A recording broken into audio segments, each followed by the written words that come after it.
जय हिंद प्यारे बच्चों। आज हम करेंगे संदेश लेखन। लिखित अभिव्यक्ति के अंतर्गत आता है संदेश लेखन। अनेक विषयों पर हम संदेश लिख सकते हैं, मैसेज जिसको आप बोलते हैं। हमें किसी के पास कोई अपनी बात पहुंचानी है, लिखित या मौखिक दोनों रूपों में हम संदेश भेज सकते हैं। औपचारिक और अनौपचारिक, इसके दो रूप भी होते हैं। जब हम किसी संस्था वगैरह या किसी ऐसे कार्यालय व्यक्ति के पास भेजते हैं तो उसको हम औपचारिक बोलते हैं। मित्र वगैरह रिश्तेदारों के पास भेजते हैं संदेश तो हम उसे अनौपचारिक कहते हैं।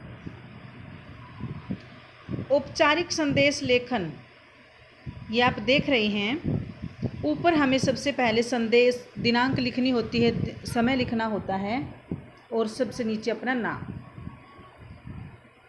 कई प्रकार के होते हैं संदेश, जैसे शुभकामना संदेश, पर्व व त्योहार संदेश, शोक संदेश, व्यक्तिगत संदेश, शुभकामना संदेश।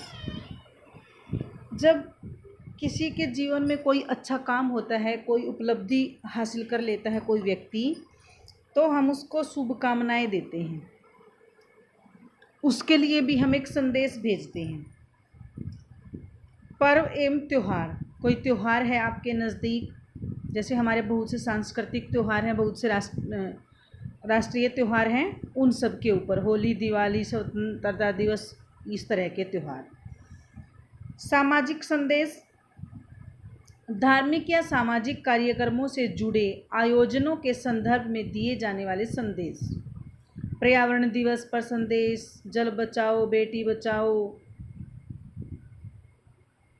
आदि अवसरों पर दिए जाने वाले संदेश भी महत्वपूर्ण होते हैं। इस प्रकार के संदेश को हम सामाजिक संदेश बोलते हैं। मिश्रित संदेश होता है, जैसे कोई मिली जुली ऐसी, जैसे मान लो ये महामारी थी, अब कोरोना महामारी, तो इस प्रकार का कोई संदेश जनता को जागरूक करने हेतु। अब जैसे आप देख रहे हैं स्वतंत्रता दिवस पर शुभकामना संदेश, जन्म दिवस पर शुभकामनाएं संदेश, शुभकामना भेजनी है तो ऊपर आप इस प्रकार की कोई भी कोटेशन, कोई भी हेडिंग ऐड कर सकते हैं। तुम जियो हजारों साल, साल के दिन हो 50,000। दिनांक ऊपर लिखेंगे, समय लिखेंगे और फिर हम लिखना शुरू कर देंगे। आप क्या कहना चाहते हैं, किस अवसर पर आप शुभकामनाएं दे रहे हैं, क्या उपलब्धि उसने हासिल की जिसके लिए आप शुभकामनाएं दे रहे हैं। आप दीर्घायु हो, स्वस्थ रहें, जीवन में निरंतर उन्नति के मार्ग पर अग्रसर रहें, यही मेरी ईश्वर से प्रार्थना है। नीचे फिर इसी साइड, इसी तरफ आप अपना नाम लिख देंगे। जो संदेश होता है वो मपे तुले शब्दों में लिखना होता है। अधिक बढ़ा चढ़ाकर संदेश को नहीं लिखना है। जो सिर्फ बात आपने कहनी है सीमित शब्दों में हमें उसको लिखना है।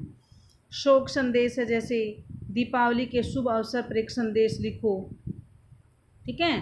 तो इस प्रकार के संदेश, जैसे दीपावली के ऊपर आप हेडिंग में लिख सकते हो शुभ दीपावली, और इसमें भी कोई कोटेशन आप ऐड कर सकते हैं।